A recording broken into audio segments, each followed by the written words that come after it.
네, 박근혜 대통령이 침묵을 깨고 국가기관의 선거 개입을 밝혀서 문책하겠다 이렇게 밝혔는데요. 네, 이제 이틀 뒤면은 서유럽 순방에 나가기 때문에 그 전에 전국을 흔들고 있는 문제들을 좀 정리하겠다 이런 의지로 해석이 되고 있습니다. 충남대 김종래 초빙 교수와 함께 이야기 나눠보도록 하겠습니다. 안녕하십니까? 안녕하십니까? 자, 그동안의 침묵을 깨고 현안에 대해서 멘트를 한 거네요.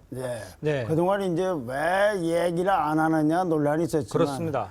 국가를 운영하는 사람이 그 생각을 안 하고 왔었겠어요. 다만 어떤 때 어떻게 어떤 모양을 갖고 말하느냐고 고민을 했겠죠. 그러다가 오늘을 나름대로 타이밍이라고 잡았겠죠. 시기라고. 왜 이러느냐? 네. 그 안에 요 며칠 전에 두 가지 중요한 일이 있었지 않습니까? 하나는 검찰 차원에서 맴돌던 국정원의 댓글 혹은 트위터 사건이 재판부로 넘어갔지 않습니까?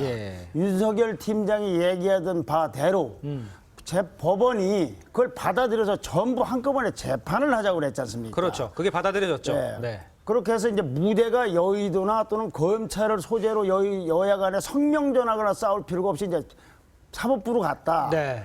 두 번째는 어저께 재보선 선거에서 민주당이 참패하고 새누리당이 이겼지 않습니까? 그렇습니다.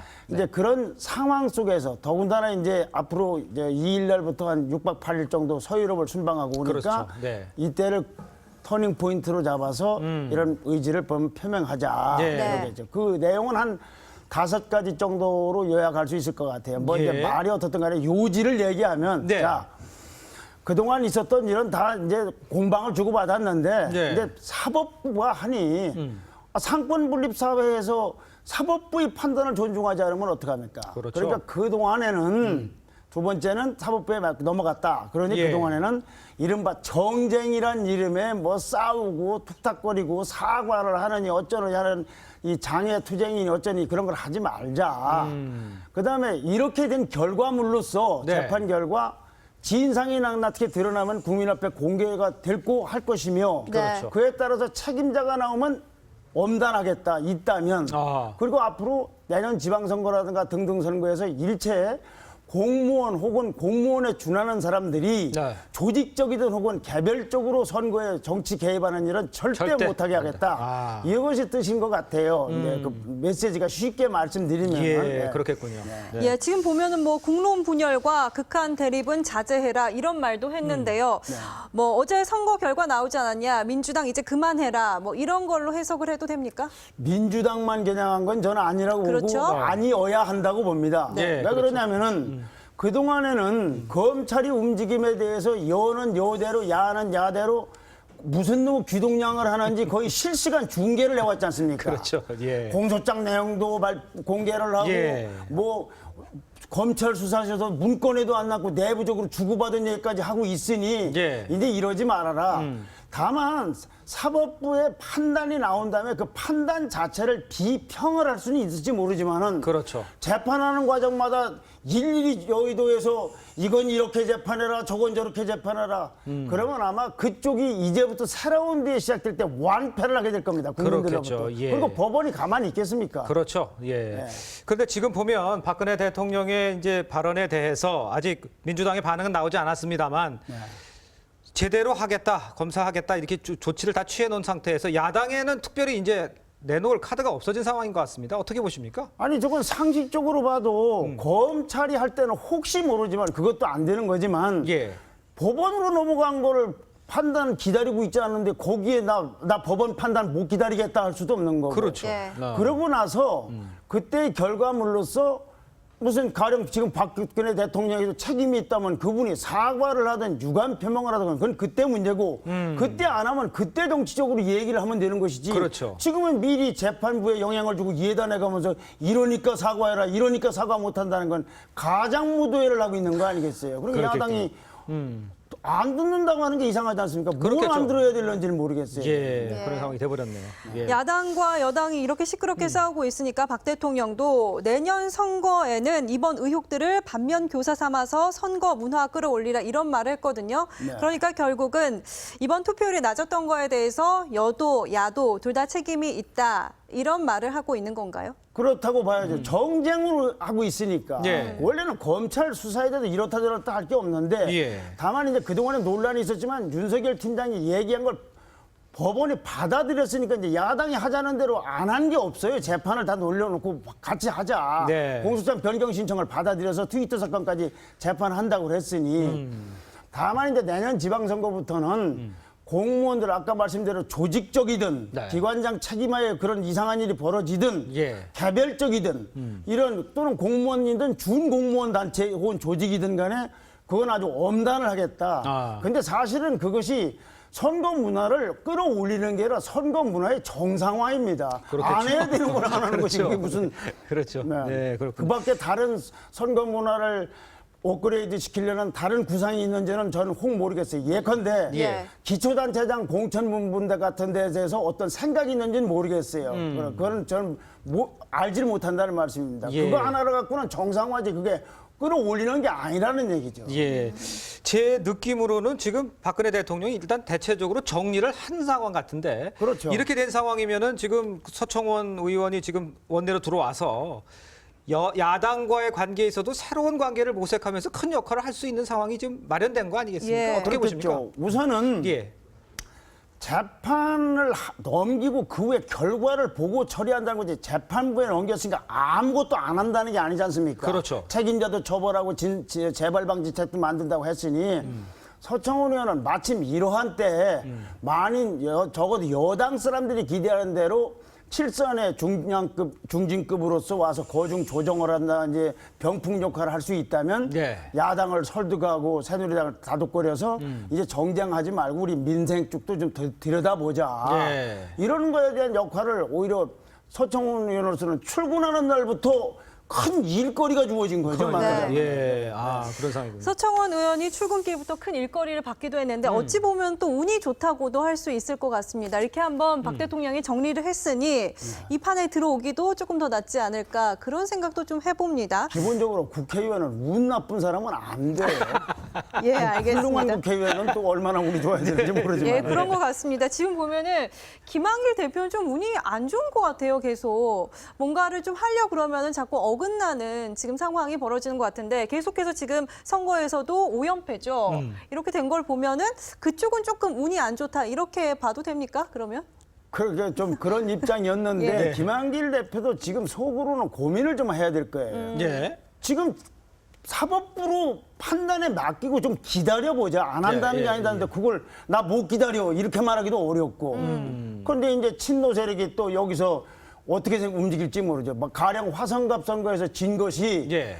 더 선명하게 안 싸워서 그렇다라고 주장을 해버리면은 김한길 대표도 참 난감하겠지만은 네. 저 말이 상식적으로 틀린 말. 상권 분립 사회에서 법원이 결정하는 동안 기다려달라는데 그거를 안 기다린다는 건 참 어려울 그러게요. 거예요. 예. 사과를 할 일 있으면 그때 가서 하든지 그게 미흡하면 그때 정치 공세를 펴든지 해야지. 예, 그렇겠군요. 자, 근데 이번에 국정원 댓글 사건에 대해서 선거 개입을 박근혜 대통령이 정확히 집어내서 심판하겠다 이렇게 얘기를 했는데 네.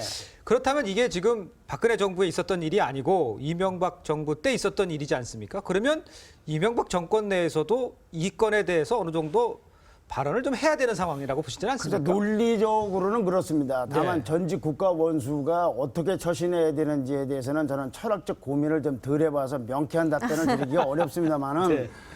벌어진 시점은 좌우지간 전임 대통령 때 일이란 말이죠. 그렇죠. 그런데 야당에서는 박근혜 대통령이 뭐 굉장한 뭐 짜고 한 건 아닐지 모르지만 수혜자라고 하는데 예. 설마 박근혜 대통령하고 이명박 대통령이 이런 걸 짰겠습니까? 그러나 밑에서 어떤 일이 있다 하더라도 하여튼 전임 대통령 시기에 벌어진 건 맞으니 네. 그에 상응하는 말하자면 화답하는 형태의 입장 표명 그게 무슨 사과나 유감이 아니라 네. 내 전임 기간 동안에 벌어졌던 일이니까 이제 모든 허물은 이렇게 하고 민생이라든가 국가를 위해서 좀 여야가 해줬으면 좋겠다. 예. 그런데 그러다가 정말로 박근혜 대통령이 논리적으로 봐서 국정원에 도움받은 것이 드러나면은 박근혜 대통령도 어떤 입장 표명을 해야 되겠죠. 그렇겠죠. 그 드러날 경우. 그렇죠. 근데 예. 본인은 죽어도 난 신세진 게 없다고 그러는데 그걸 보고 신세 줬다고 사과하라고 그러니까 그건 참 답답한 노릇이겠죠. 그렇겠죠. 네. 문제의 주목되는 것은 네. 발생 시기는 전임 대통령이고 처리는 지금 하고 있는 데서 생기는 문제가 그렇죠. 있는 거예요. 예. 그렇죠. 예. 그러니까는 전 대통령 때 있었던 일이지만 현 대통령은 박근혜 대통령이니까는 어떤 입장 표명은 나와야 한다 이런 말이었고 민주당에선 지금까지 계속해서 사과를 해라 이렇게 했는데 뭐 정치 전문가들이 해석을 하기에는 사과는 조금 너무 같다. 유감 표명 정도는 하지 않을까 했는데 오늘 했던 발언이 이 개인적으로 어떤 의혹을 살리를 해오지 않았다. 민주주의적으로 나는 모든 일을 했다. 이렇게 말을 했거든요. 여전히 꼿꼿한 것 같습니다. 저는 어떤 정치 평론가가 그런 말씀을 했는지는 모르겠으나 예. 지금은 사관의 유감인이 논란을 벌일 시기가 아니라는 거죠. 예, 시기가 그럼요. 아니다. 재판부의 결정이 난 다음에 뭘 하든지 말든지 해야지. 지금 그럼 사과를 안 할 일인데 사과를 했다. 사과할 일인데 사과를 안 했다. 지금은 법원이 제일 기분 나쁠 거 아닙니까? 예. 아니 우리가 지금 아직 판단을 재판도 내리지도 했는데 왜 않았는데. 예. 그러느냐. 시험도 보기 전에 나 합격했다. 시험 잘 쳤다고 하는 거나 똑같다는 거예요. 예, 그렇죠. 자, 시기는 어떻게 보세요? 박근혜 대통령이 지금 발표한 시기, 지방선거 끝나고 이번에 네. 저 재보궐선거가 끝나고 바로 발표했다. 이 시기는 어떻게 보십니까? 저는 친문 아주 좋은 시기라고 봅니다. 예, 어떤 면에서? 우선 아까 말씀대로 재보궐 선거보다도 법원이 공소장 변경 신청을 해서 트위터까지도 같이 재판을 하겠다고 받아들였다는 거. 네. 그래서 싸움의 전장이나 논란의 전장이 검찰이나 여의도로부터 사법부로 올라갔다는 것 하나. 그때? 네, 네. 그런데 마침 국민적으로 잠정 채점을 받아보니 네. 민주당 뭐 그렇게 후한 점수 받은 게 아니라 거의 낙제점 아니냐. 그래 이때 제대로 하자는 거니까 좀 기다려달라. 안 하겠다는 게 아니니까. 그래서 타이밍도 그렇고 또 저분 입장에서는 계속 외국 가서 세일즈 얘기도 하고 해야 될 텐데 이 뒤에서 자꾸 잡는 게 있고 돌아오면은 또 그런 일 빠지고 그러니까 무슨 뭐 창조 경제니 뭐 경제 살리는 거 이거 나 어디로 갔는지 지금 뭐 없지 않습니까? 그렇죠. 그러니까 참 타이밍을 잘 골라서 일종의 국민적으로 자기 입장을 표명하면서 호소한다고 보고 주 겨냥점은 예. 야당에 있다고 보겠죠. 그렇군요. 당초에 뭐 입장 표명이 좀 이번 주 초에 나오지 않을까 이렇게 좀 예상을 하기도 했었는데 어쨌든 선거가 끝난 다음에 한번 정리를 해주는 입장에서 박 대통령의 발언이 쭉 나오고 있는데 뭐 진실에서 벗어난 정치 공세에 국민들은 반응을 하지 않았다. 이번 선거에 대해서도 그렇게 총평을 보면 내려준 네. 것 같습니다. 예. 그러니까 왜 굳이 좀 에피소드 좀 익살스럽게 하나 말씀드리면 문재인 의원이 얼마 전에 왜 박근혜 대통령이 답할 차례라고 했지 그렇죠. 않습니까? 그렇게 얘기했죠. 그럼 이제 문재인 의원이 답을 할 차례죠. 답을 안 하는 것도 답입니다. 예, 그렇게 그렇지 되겠네요. 않습니까? 그렇죠. 예. 그리고 또 하나가 있어요. 예. 대화록 실종 사건에 대한 수사 결과가 기다리고 있습니다. 그렇죠. 그 부분에 대해서도 또 수사 결과가 나오면 네. 그에 따라서 불복을 하면 또 재판으로 가면 문재인 의원도 그때 똑같은 입장에 처할 겁니다. 아니면 더 심각한 입장에 처할 겁니다. 그렇군요. 예. 이번 상황이 이번 그 재보궐선거 상황이 박근혜 대통령으로 하여금 국민의 생각이 이렇구나 이런 것을 확신하고 이렇게 발표할 수 있는 기회를 마련했다 이렇게 볼 수도 있는 거겠네요. 그렇겠죠. 거기서 걱정되는 건 새누리당의 일부 정치인들입니다. 예, 어떻게? 여기서 정쟁하지 말자고 하면서 더 정쟁하는 거. 그거는 좀 신경 써야 된다. 그분들 그러니까 여야가 다 똑같아요. 사법부에 맡겼으니까 말을 하지 말고 있어야 돼요. 예. 기다려야 되는 겁니다. 그 재판부에서 그 사법부에서 가만히 있겠습니까? 그렇죠. 여의도 정치 보고 쉽게 얘기하면 당신네들이나 잘하지 뭘 우리가 재판하기도 전인데 예. 결론을 내기도 전인데 삼심제도가 있는데 예, 그렇군요. 1심도 안 끝났는데 예, 거기서 이렇다 저렇다 하면 어떻게 붙겠어요? 자, 박근혜 대통령이 선거 개입에 대해서 정확히 밝혀서 문책하겠다고 한 만큼 여야 모두 법원의 판결을 기다려보고 거기에 따라야 된다. 이렇게 정리할 수 있겠네요. 그런 게 민주주의 아닌가요? 예, 예, 기다리고 알겠습니다. 있어서 사법부를 존중하지 않고 뭘 민주주의 합니까? 알겠습니다. 네. 민주당이 뭐 그토록 듣고 싶다는 말을 대통령의 말을 좀 들어봤으니까 이제 교수님 말씀하신 대로 문재인 의원도 나와서 좀 뭔가의 말을 좀 해줬으면 좋겠습니다. 답할 차례. 네, 알겠습니다. 교수님 오늘 말씀 고맙습니다. 감사합니다. 감사합니다.